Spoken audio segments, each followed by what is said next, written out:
పచ్చగా ఉండాలంటే దానికి సారము కావాలి.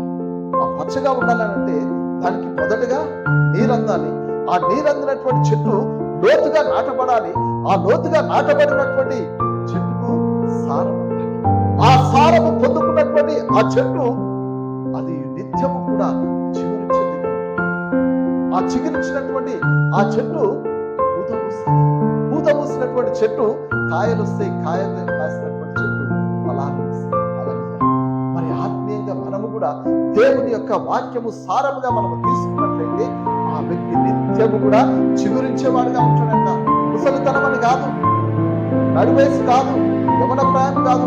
ఆ ముసలితనంలో ఉంటే కూడా యవన ప్రాయం అటువంటి శక్తిని ఫలాన్ని దేవుడు అనుగ్రహిస్తాడు. కాబట్టి మనమందరము కూడా యేసు క్రీస్తు యొక్క అడుగు జాడలో మనం నడిచి